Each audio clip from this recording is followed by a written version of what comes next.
I grabbed the slices of toast with one hand as they jumped out of the toaster. The knife in my other hand moved side to side, up and down, spreading an even layer of blackberry jam. Almost as if it commanded me, I brought the plate to meet my husband, who was reading the newspaper at the breakfast table. "Thanks, dear," he said, not meeting my eyes through headlines of power outage, rediscovered well, and will the kids be okay? I sat down opposite him, bowl of cold porridge before me, and failed to begin the crossword. "So, got any exciting plans for today?" He said. "Just work and home again, then?" He turned a page and swallowed. "Grand toast, love." "There's just something in the air today," I said as I got up from the table, putting my bowl in the microwave. "I can't quite explain it, but there's just something in the air." 2 minutes and 50 seconds. He folded the newspaper and left it next to the crumbs next to his plate. "That's nice, dear." I swept the crumbs off onto the plate and dropped it into the sink. The lavender soap couldn't cover the smell of smoke. Bloody fuck! The microwave was shouting as well, a nasty fire brewing in its head. Beep, beep, beep. I opened the door and grabbed the ceramic bowl. "Shitting holy fuck!" I yelled, tossing the thing into the sink. Fucking spoons. I grabbed a tea towel and wafted the smoke towards the window, grimacing as the material fused to my flesh. "Spot of trouble, love," said my husband as he kissed my cheek. "Actually, could you get some ice from the freezer? Just there, bottom shelf." I gestured with my slipper. "Sure, dear," said my husband. "Nothing you can't handle," as he left the house. My husband would have liked the hospital waiting room. Lumpy white walls and bleached carpet. There's something strange about rooms that could be part of your home. The receptionist had me escorted to another room, where I was to wait for a doctor. Out the window, the sky was blue as a newborn's eye, not a cloud to be found. What a tosser morning. The air was so solid, my voice sounded like it could barely fit in the room. "Isn't every morning?" Excuse me? Could that have been a voice? Do voices sound like falling? The door slammed open.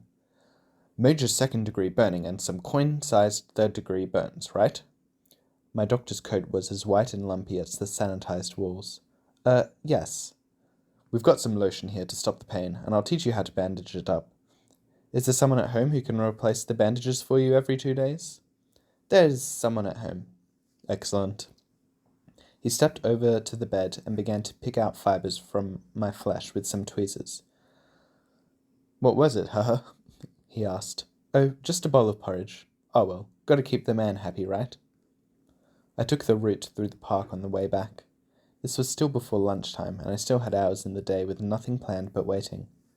At least I've actually gone outside today. "Don't you find waiting boring?" Again, a voice like the weight of the world.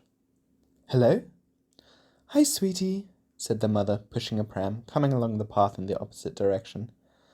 "Lovely day, isn't it?" I stared at her, and the giggling child holding her hand.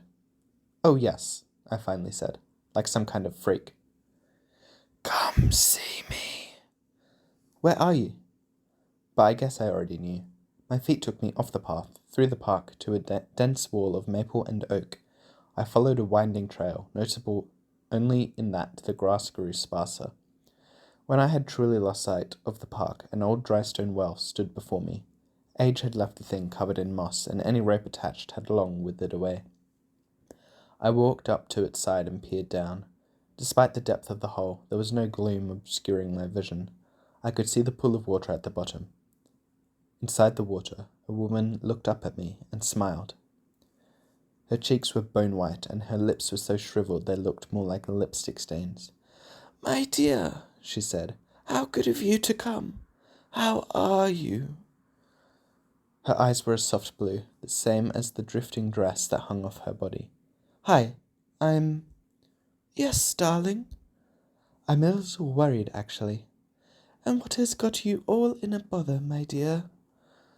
I was kind of talking to a spirit at the bottom of the well. That was rather worrying, but also rather rude to mention. My husband doesn't listen to me. I don't think he cares about me at all. Now, that sounds like no fun. What are you to do about it?" "I really don't know. I truly didn't. Divorce was a bad option. I had no money of my own, and no children to secure a repayment if we separated. What would you suggest? Might I share a little story with you? The ghoul brushed a lock of wavy hair behind her ear. Of course, I said. There wasn't a reason not to. I once had a husband of my own. He did not care much for me, but alas, I did him. That is why I am stuck in this well. He pushed me down in the hopes that I and my passion would decay, and yet, when the festa began, my love twisted to hate, but I remained. Remaining was all I could do until I saw you through the pipes. Such beauty and control, why, I could never want for more. For me? I paled. Yes, my dear. If you exchange your husband for me, I'm sure we would all be better off. I left the well in the darkness of the forest and returned home by taking the busy, bright roads. Of course, I hadn't completed all my chores by the time my husband returned, but either he didn't notice or didn't care. I had been too rattled. The dead woman's face appeared in every reflective surface, and her whistling voice plagued my ears. I couldn't shake myself of it, but the words it whispered were so tender. My dear, my darling, my dearest. She wanted me. My husband as well, I suppose. Her pleasant eyes and wistful smile couldn't leave my mind alone. I sat down opposite my husband as we ate. Good stew, love, he said. It was soup, but I didn't mention it. I'd lost that battle long ago. I'd lost every battle to his stubborn indifference. There wasn't a thing I could do that would generate an original response from him. I don't know why I stayed with him.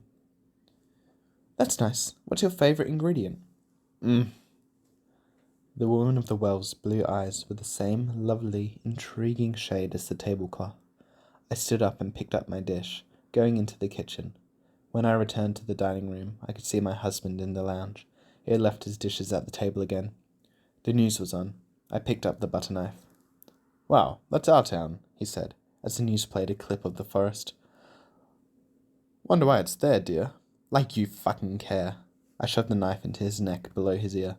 Liquid like cherries drenched my arms. Wet, sloppy sounds were emanating from my husband's throat. His eyes showed that he was finally paying attention to me. Just what I always wanted. You are too kind. Her eyes were two glittering bluebells at the bottom of the well.